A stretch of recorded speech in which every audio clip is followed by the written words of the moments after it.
The beard is out of control. Hello, my friends. Welcome to the podcast of the nerd. I'm Ian. How are you? Are you okay? You dealing? I hope you are dealing. I have not been dealing. Not particularly well. After sort of digging into my own reaction to the world as it now exists last Tuesday, I thought, okay, I get it now and can just get back to work. And then let's just say that my own anxiety has a certain ebb and flow. As have my unhealthy coping mechanisms. A couple good days and a bad day. But that's okay. I guess I was sick for pandemic coping class in high school. This is not really a scenario we were all trained for. So you know what? I have to allow my own humanity. Nothing to do but notice things as they happen, turn off the autopilot, and try and make a better choice, which is why we're here, of course. I don't have a ton for you today before we get to the fanfic reading, so a shorter episode, possibly. But I wanted to talk a little bit about how to not panic, which was a request from the Passionate Nerds Discord server, link in the description if you're interested. What I've been watching, and a quick update on New Year's resolutions that we talked about last week. Now, how to not panic. These are suggestions based on the mistakes I keep stepping in the past 10 days. To put it another way, here's how to don't be like me. And look, I'm in it right now, too. I've had a couple of family members lose jobs. I feel deeply nihilistic about the state of politics in my country. My income is based mostly on people's generosity and their luxury dollars. So when I think about the upcoming months, I worry. Let alone is someone I love going to get sick. And that worry crested for me around Thursday last week, where I had what I think... Sorry about the noise. What I think pretty much was the closest thing I've ever had to a panic attack. I just had to sit there and sort of, the way I describe it is anxiety is a tensed muscle, and a panic attack is that muscle in spasm. So there was a lot of just sitting there and thinking about the things that I have control over and the things that I'm grateful for, and that muscle slowly untensed, and then I did what I have been trying to do, which was get back to work. I think I got the outline for the Buffy episode Family done on that day. I think. I'm drawing a blank right now. So, here are my thoughts. First of all, as we talked about last week, these are the kind of the things that I'm employing to, just kind of deal. If you're anything like me, you're not going to get anywhere by this. I brought this up the last time. You're not going to get anywhere trying to force yourself to do one way or another. You have a reaction to all this, and that's okay. All you can do is notice it and make a choice of what to do next and how you want to be next in this moment. It's good to think in the short term at the moment. One thing I'm trying to spend less time on also is social media. It's important to quickly understand what you do and do not have control over. And the first few days this all exploded, I would catch myself regularly and compulsively scrolling through Twitter. And the longer I did it, the worse I felt. Not only that, but I read more and more scary misinformation. One of my best friends, Carl, is a doctor, and told me there is an insane amount of bad and sometimes dangerous misinformation going around on Facebook and Twitter. And even today, while I was trying to get the outline for this podcast done and plan the week and do the journaling and just kind of, keep my rock moving, I found myself back on Twitter, and after a minute, my mood tanked. Just jamming my eye holes full of superfluous information and politics fighting with each other and scary stories isn't making me better at the things that I do have control over. And I know it's tough because right now we're all feeling isolated, but social media is a poor balm for that ache. So I've been setting up video dates with friends and relations. My friend Carl and I tend to go to dinner about once a month, and we had dinner over Skype last week, an hour face to face. And it was good. Like, we need to be doing that more often. Keeping connections. Jack and I have been getting together almost every evening on Skype to watch shows.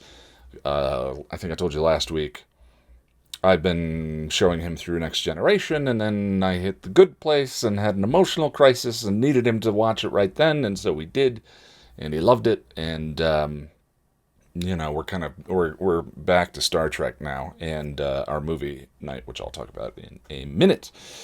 And the other thing we as a group are thinking of doing is a Bad Decisions quarantine stream where we all Skype in, watch some Buffy, and stream it with you guys. I will keep you apprised as things kind of go on.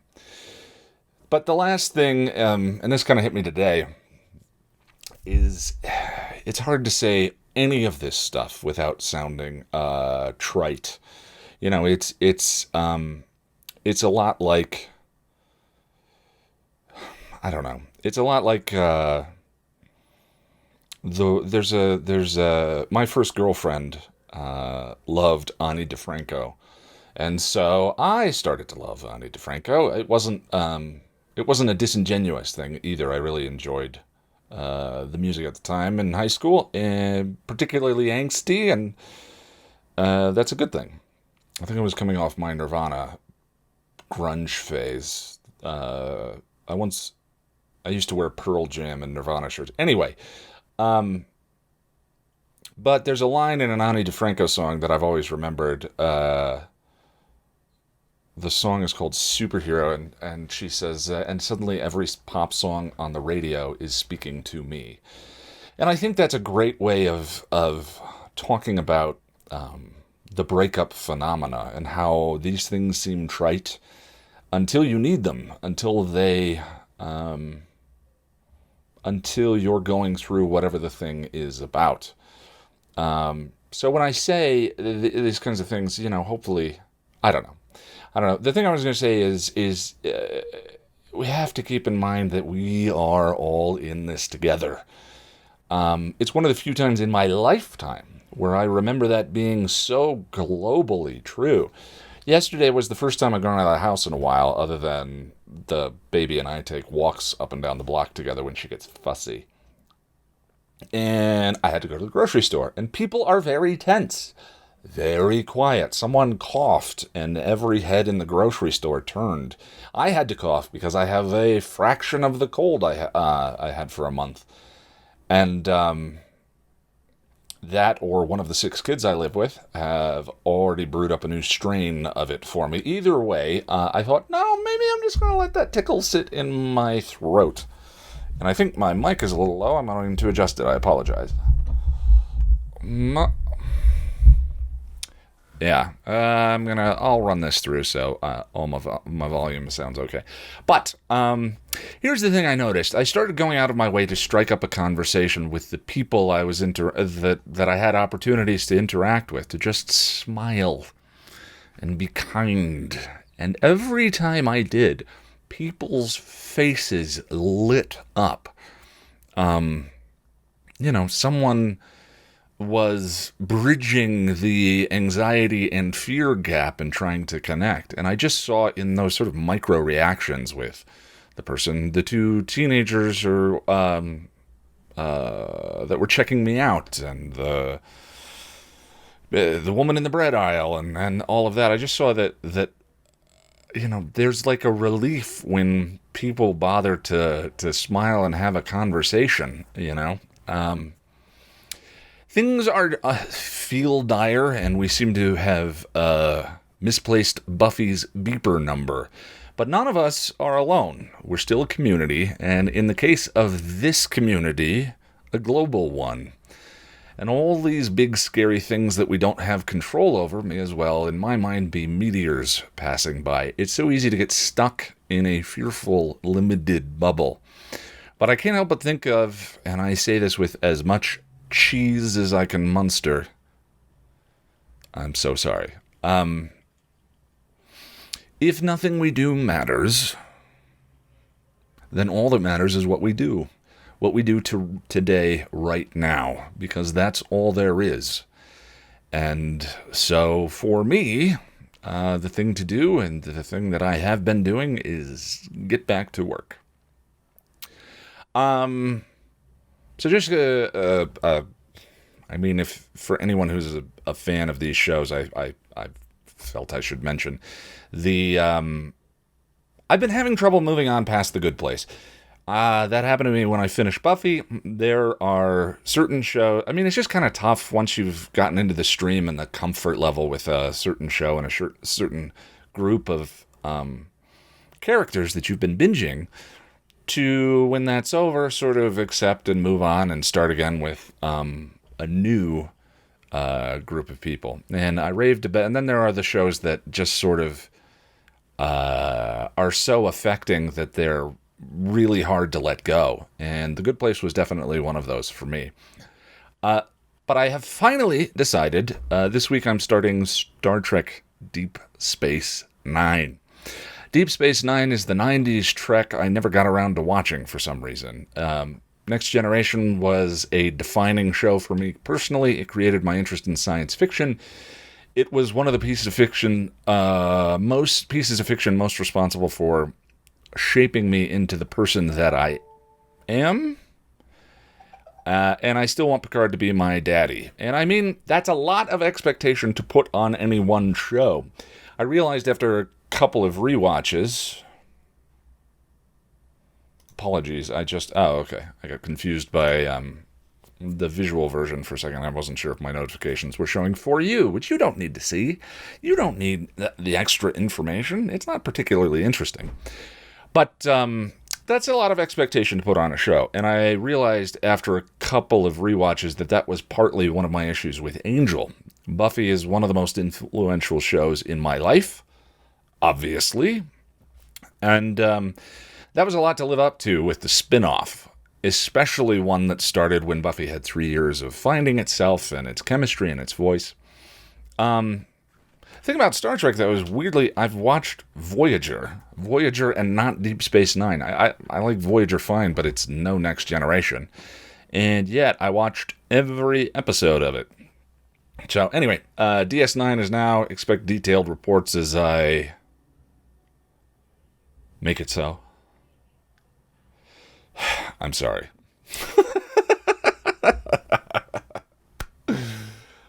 I'm reaching, you know? Got to build the muscle back up again.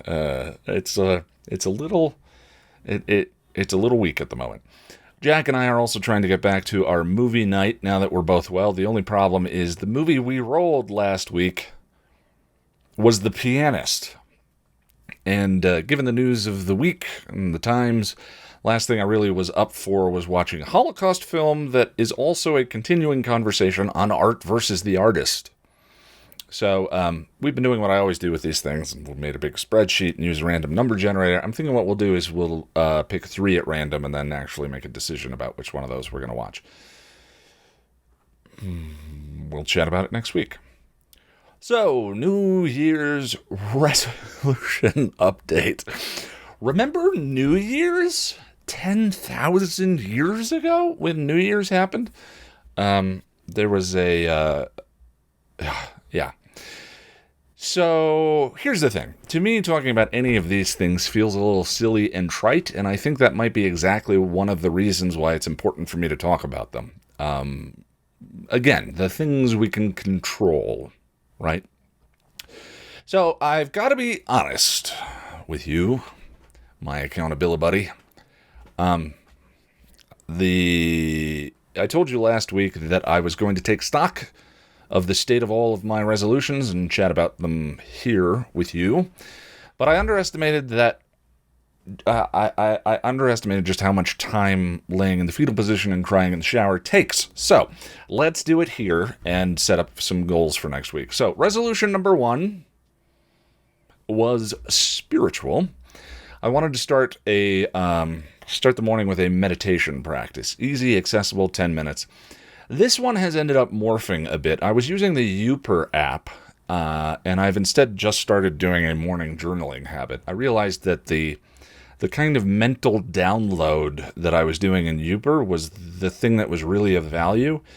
I definitely think there's value in a meditation practice, but I think that would be distinct from why using Uper to start the day was of value to me. And really what it was just downloading the storm of your brain onto something else and saying, okay, what do I want to get done today? What is my focus? Just stopping and having a moment of presence and intention. So I've been doing that in journaling in Evernote. I don't mind if any of these resolutions change over time, especially if I find a more effective approach for their intended function, which is what happened here. The point of this exercise that we're doing together is that resolutions are going to get dropped. The name of this podcast could have been called Go Get the Damn Rock. So I'm altering this one to morning journaling routine 5 days a week.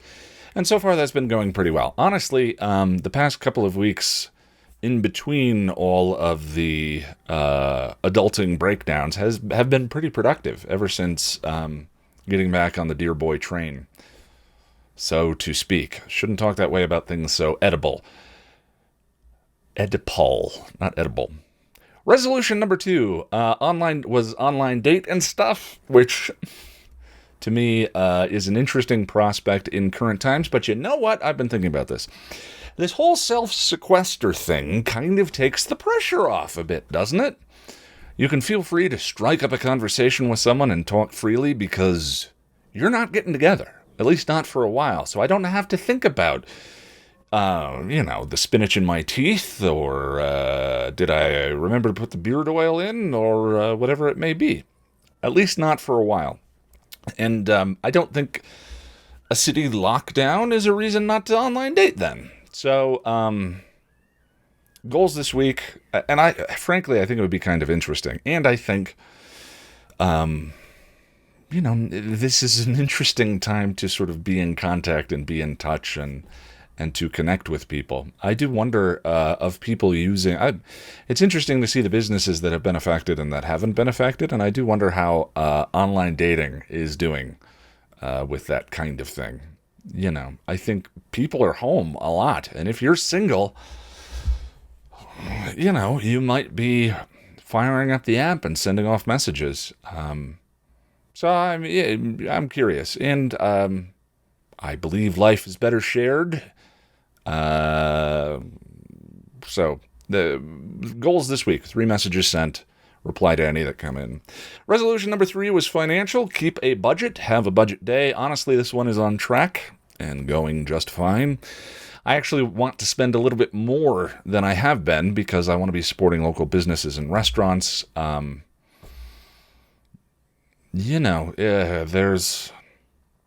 If I have the means, which at the moment I do, I think that is a net good for everyone. Leave a tip, do whatever. Tip the driver, and yeah. So, but budget-wise, everything's fine. The 4th resolution category was for the professional ones. Goals were 1 episode guide every 2 weeks. So we know how that one's been going. Keep the podcast weekly. Don't look at me like that. I don't like it when you judge me. And grow Patreon. All right.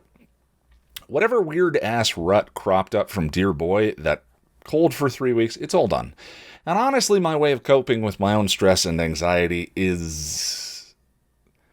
well, it's probably to drink too much, but if I'm completely honest with you, But my healthy way of coping with stress and anxiety is to work.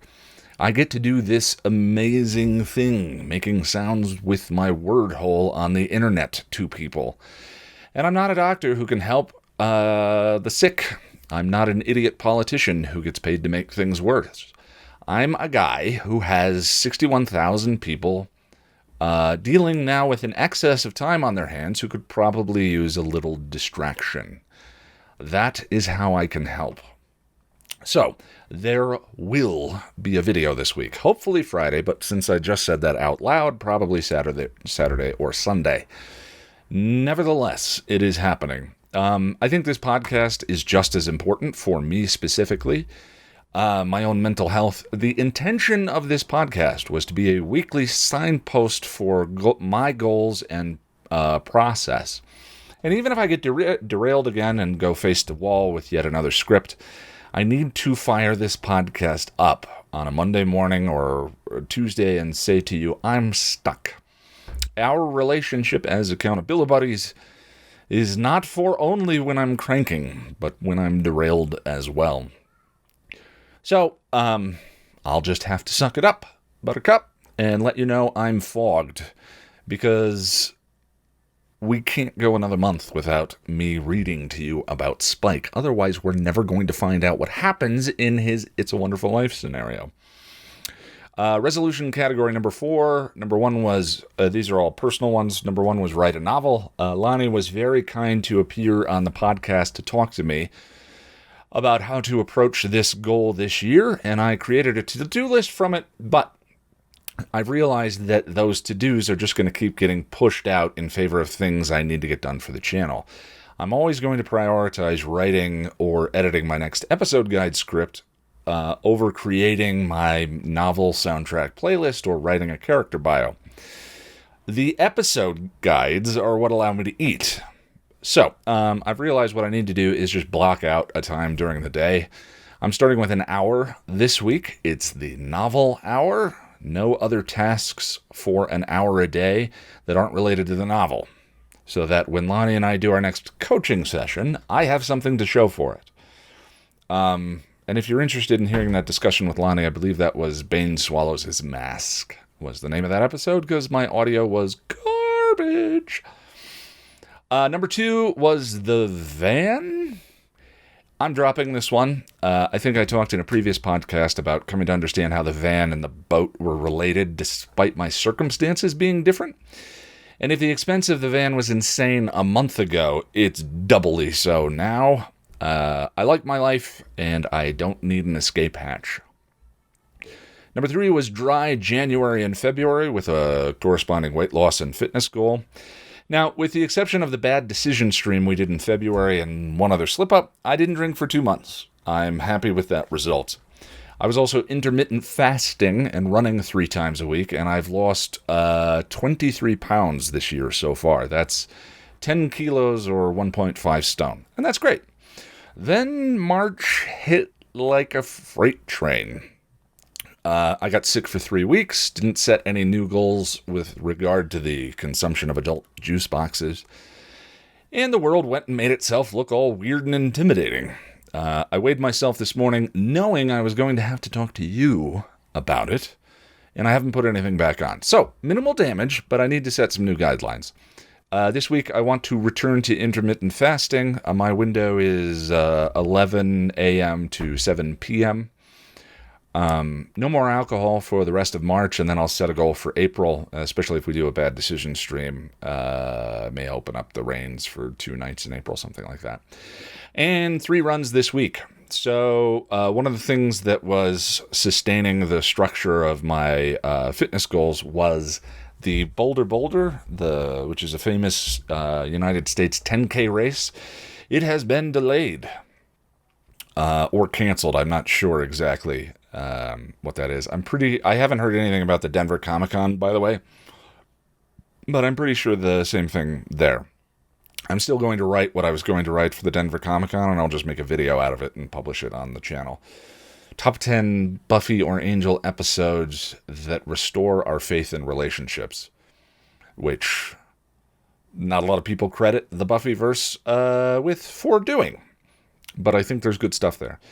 So, but anyway, the way I'm going to proceed with the working out is just as though the Boulder is still happening, and train up to May and then start something else.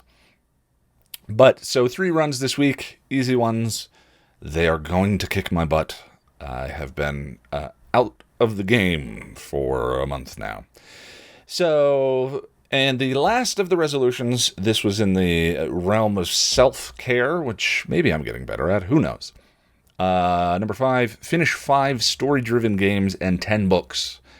I finished The Last of Us, Life is Strange 2 on Twitch, currently playing through Red Dead Redemption 2, which has been a lot of fun. I've actually played enough on Twitch to become an affiliate. If you have an Amazon Prime subscription, you may not realize this, but you can support me on Twitch for free, and it helps by throwing your Amazon Prime subscription over there. But the trick is, when I ran into the Dear Boy script problem, I stopped doing Twitch streams, and I just can't do that. So I streamed last night. I'll be Twitch streaming Tuesday and Thursday. You know, we talk about Buffy. Russell from friend of the show, friend of the Patreon Hangout, was on. Russell and Sarah were on Twitch last night, and we talked about Buffy for 20 or 30 minutes. It was great. So, and if you're just home and looking for something to do, by all means. The other thing, too, is Red Dead Redemption has this mechanic where it's an interesting game. I don't love it, but it is an interesting game, and where you go from location to location, you actually have to ride your horse all the way there. And it has a cinematic mode you can switch into, and during those rides, we've been doing Buffy trivia, which I need to be more organized about. So that's Tuesdays and Thursday nights. Anyway, getting a good reading habit back has proven a little bit more difficult. I've realized that I need to block it out in my calendar, just like the novel, which I've started doing. The first book I took a run at was Felicia Day's book, Embrace Your Weird. I really loved her biography. You're Never Weird on the Internet, almost, I think it was called. I highly recommend it. And as a neurotic, anxious person, hearing someone, she is very much too, and hearing her sort of grappling with getting things done in the face of it and how to move forward in her own life was very inspiring. So big recommendation for that. But I bought her new book, Sight Unseen, and it just wasn't really what I was expecting. It's kind of a book of exercises for using or enhancing creativity, which is, kind of what my entire professional life is built around. So it's not something I feel like I personally struggle with. So I gave it to my friend's 13-year-old that I'm living with, and she loves it. So after that, I did the very Ian thing of putting I hate... If you've followed me for a while, you know I'm not big on making decisions. If I could offload most of my decisions to polls on the internet, I wouldn't, because I would feel too guilty about it, but I'd think about it. So, picking the next book, I did the very Ian thing of putting every book in my Kindle and shelf backlog into a spreadsheet. And when I did that, I made the decision that I'm going to include the Buffy and Angel season comics on the list. One season is one book. And then used a random number generator, and the first book I pulled was Buffy Season 8. One of the questions I get regularly is, have I read the comics? I got about halfway through Season 8 and stopped. I've tried it twice, and I've read Tales of the Slayers, think it's wonderful, and badly want to perform a monologue from it. But now, if I pull them from the spreadsheet, I'm going to finish them. So I've already finished the first graphic novel for Season 8.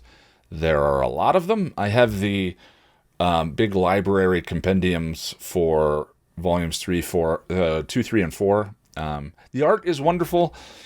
I don't know. I don't want to review it until I'm all done. So whenever I finish, I will I'll tell you about it, and maybe whatever the next book is. But honestly, I could use a few more suggestions for the reading list. There's a lot of philosophy and Buffy analysis and stuff like that in mine, and I could use more fiction rather than reading The Amazing Adventures of Cavalier and Clay again. If you want to help me out, comment below on YouTube or shoot me an email at thepassionofthenerd@gmail.com and tell me your most favoritist bit of fiction that you've read in the last 5 years. And those are the resolutions. And I have to be honest, having this conversation feels way better than just the dread that I felt after the March derailment.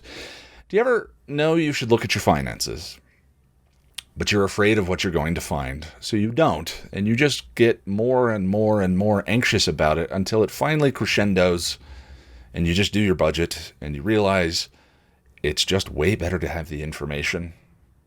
No, just me. Yeah. I think I've told you that happened to me at 3 a.m. It was 3 a.m. I was laying in bed thinking about the budget and just had to get up and do it. And as soon as I did, I was like, why didn't I do that hours and hours ago? All right. Goals for this week. I'm working on Buffy Season 5, Episode 6, Family. The outline is done. There are a ton of lovely, wonderful things. It was kind of a dense outline, shocking for a Whedon written and directed episode.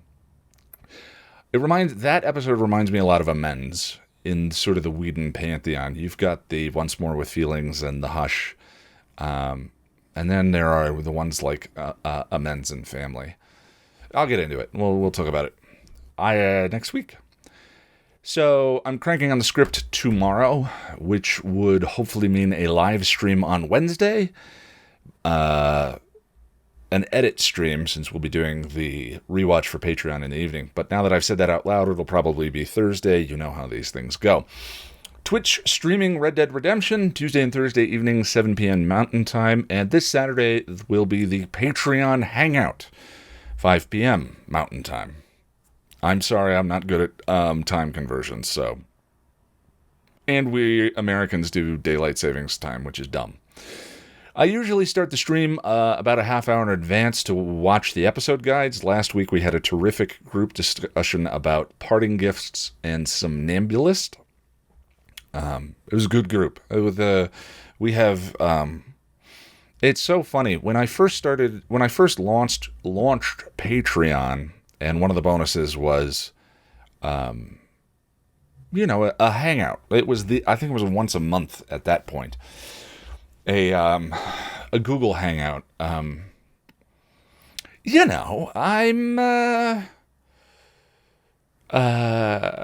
seen a lot of other creators do it where they just sit and chat with people, and it didn't work. And so switching it to the episode guides, it's like I've got a lot of stage fright and apprehension before I fire it up and we get the conversation going and so forth. I have no moderator experience. But man, we've been doing it for like 2 years now, I think. And it has morphed from this thing that filled me with stage fright and nerves to it's a really good group and really good discussions. And the last one, there were several times when I thought, man, that should be in an episode guide. So great stuff. I really, really enjoy the discussions.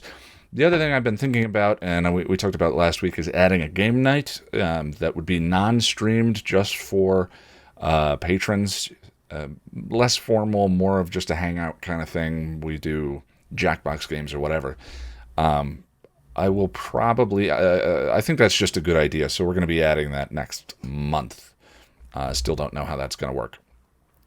So Patreon Hangout this Saturday. Last week was Parting Gifts and Somnambulist. The patrons voted to skip Doomed, which I don't have a real problem with, except because I'm personally coming up on Into the Woods, or approaching Into the Woods. Doomed is incredibly relevant to that, but it's not everyone's job to suffer through a not-so-hot episode that the writers all have said that there just wasn't enough time for it. So, but it's interesting, right? That's the episode that is responsible for Riley and Buffy becoming a couple. I'm not hating on Riley. I know there are defenders. I'm not hating on Riley. I'm just saying, interesting, isn't it? So group rewatch of, we're doing A New Man and the Iron Team, and then confusingly we're skipping Goodbye Iowa. Again, patrons voted on it. We're going to do a group rewatch of those episodes Wednesday evening using a service called Kast. If you want to watch with me, this is for everyone, not just patrons. And whoever shows up, there's a little bit of a sign-up process to Kast, so go and do it. There's a link to it in the show notes. It's free. But I'm not using Facebook because a lot of you aren't in the U.S., and the Buffy Angel group watch feature that Facebook has is limited to U.S. residents on Facebook. I'll warn you, though, we've been experimenting with Kast a bit, and there is some jank, so bear that in mind. Follow me on Twitter for the link to join in. That's at Ian Nittram. It is just, I'm not trying to get more Twitter followers. It's just the most convenient way for me to send stuff like that out. That'll be Wednesday, 7 p.m. Mountain Time. Also, Jack and I have begun the process of getting Patreon bonus. Patreon bonus is current. I've recorded 5 new readings that Jack is editing. If you're in that group on Patreon, I'll be reaching out to you to get requests soon. The bonuses have been well and truly derailed for a while. Not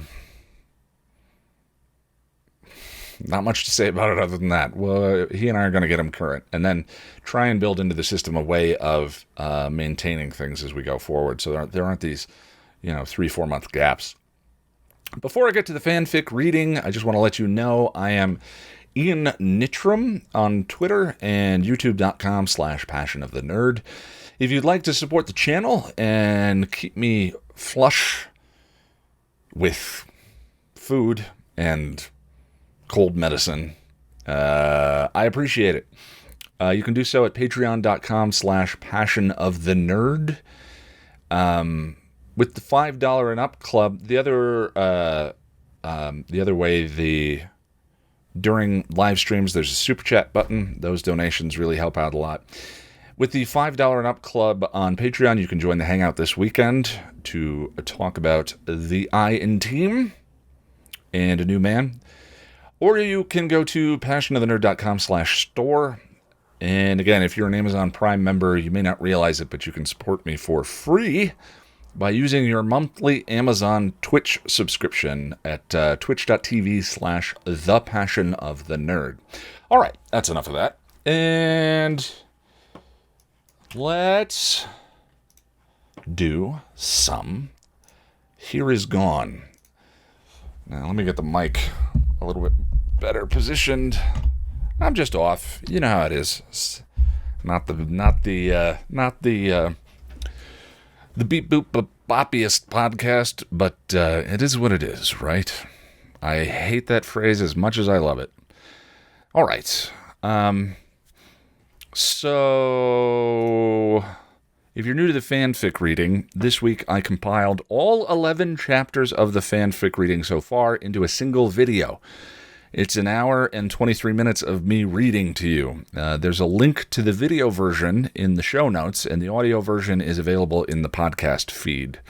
I think I'll do one of those again when we get to Chapter 20. But today is Chapter 12, Here Is Gone by Terri Botta.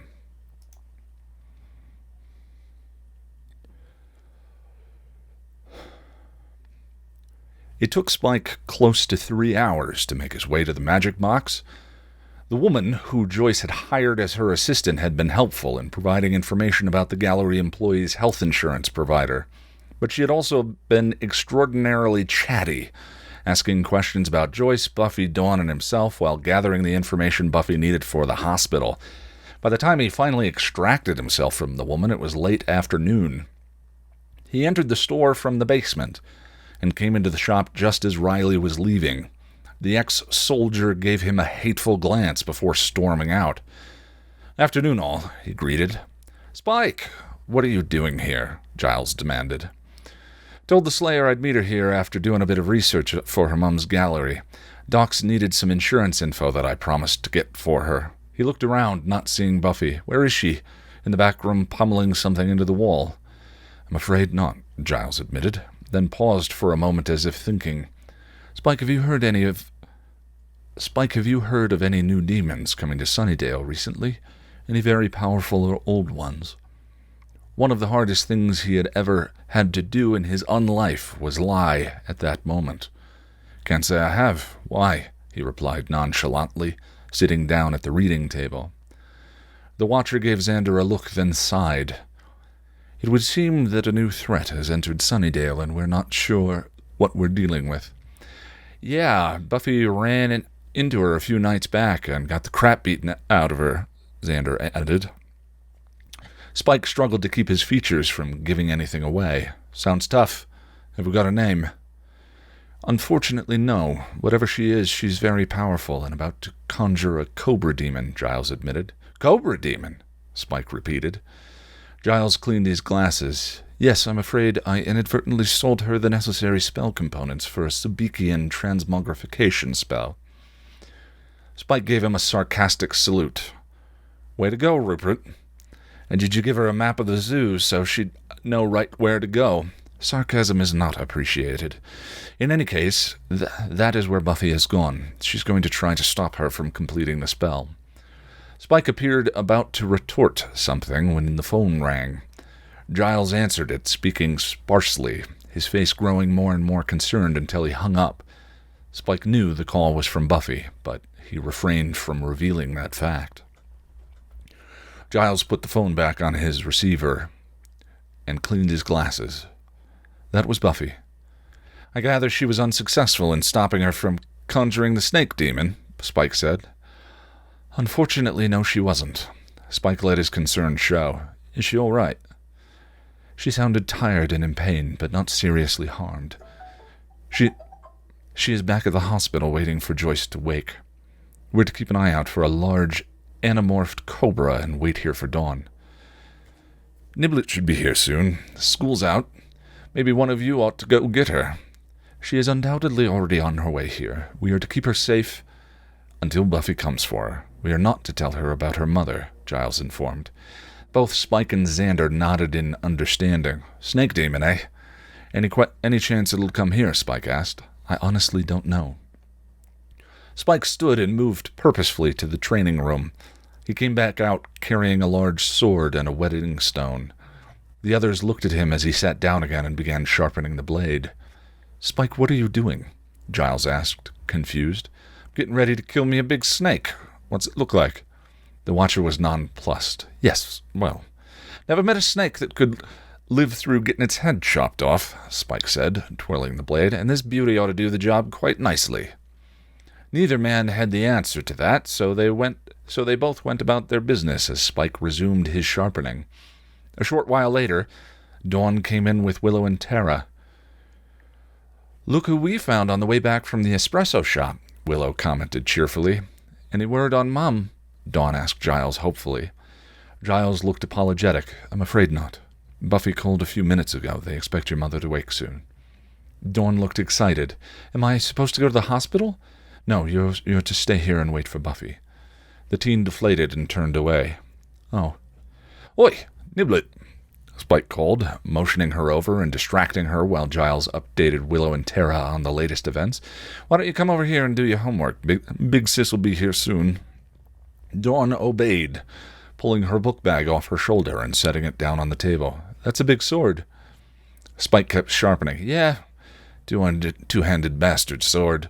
Not as big as a Scottish claymore, but pretty hefty. Good for chopping up nasties into bits. Ew! Spike shrugged and looked down at his work. Dawn sat down at the table and began doing her homework. Time passed. Spike sharpened the sword. Willow and Tara left to look for the snake demon and returned empty-handed. Giles and Xander did more research, and Dawn tried to do her homework. All of them were nervous and on edge. Finally, sometime after sunset, Buffy made her way slowly back into the shop. Buffy, Spike said softly. Dawn, seeing her sister, got up and ran to her, hugging her tight. Is she awake yet? Buffy nodded. Yeah, she's waiting for us. Can we take her home now? Buffy paused. We'll see. She looked at the others. Any monsters, reptile sightings? None, Giles replied. Tara and I did a mini patrol earlier, but the snake is nowhere in, Willow added. Just then there was a large smash, and the cobra demon came crashing through the magic shop front window. Buffy moved to face it, but it knocked her into some shelves, collapsing them on top of her. Buffy! Spike cried and rushed to her aid as the snake moved in on Dawn. Dawn screamed. Dawn! Xander cried, trying to go to Dawn's aid, but the snake demon hissed at him and he froze in place. Bloody thing's got the snake hypno. It's worse than Drew's thrall, Spike thought to himself, moving into action. He was reaching for the sword when both Dawn and the snake let out ear-piercing shrieks. The sound blasted Spike's hearing, and he howled in pain, covering his ears. Buffy was about to charge it when the snake suddenly stopped screeching. It then whipped around and streaked out of the shop through the broken front window. Spike, shaking off the pain from the twin shrieks, lunged for the sword. Why was the big snake afraid of Dawn? Willow asked, confused. Giles! Buffy cried, and they met eyes. It knows. They mobilized, but Spike was faster. Grabbing the sword, he raced out after the cobra, using all of his vampiric speed. He ran, Duster flying behind him. He saw the cobra make a turn and headed down an adjacent alley to head it off. Buffy and Giles' pursuit spooked it, and it turned in Spike's direction. He was there, waiting for it, sword held high. The cobra saw him and hissed. Sorry, mate. The mojo don't work on me, he said, and struck, lopping the demon's head neatly off.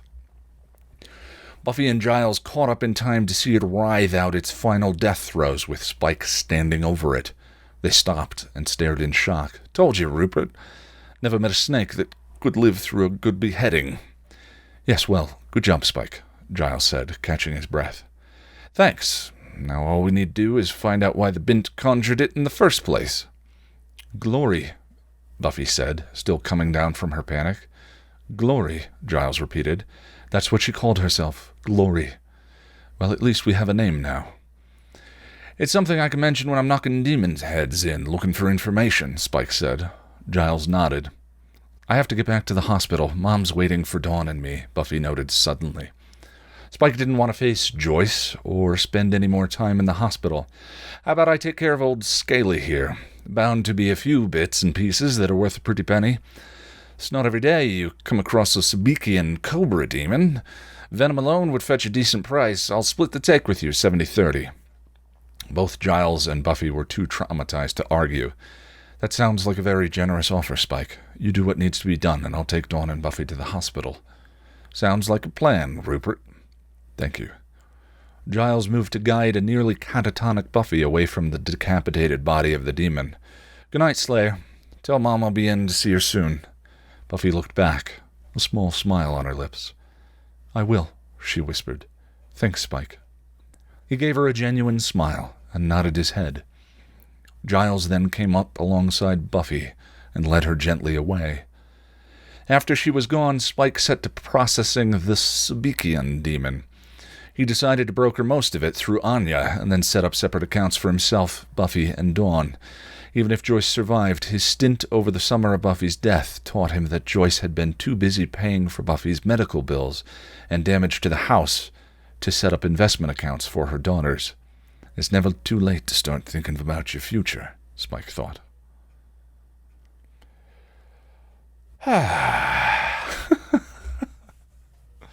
All right, friends. I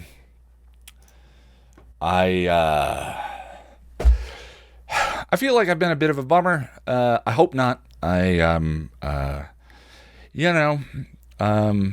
of the way that we have this, I don't know, like we talked about the last time, I think me coming in here and sort of faking through things wouldn't really be a benefit to either of us. And there's just a lot, right? So,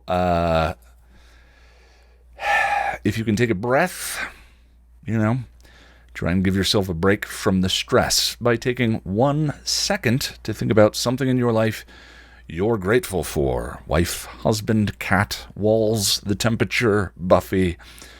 Whatever it is, I I've been doing that a lot, and that feeling of gratitude is a lovely place to be, even for a moment. And I want you to know I'm very grateful for you, for our conversation. It's one of the things keeping me sane and grounded. So thank you. I'll see you in a week.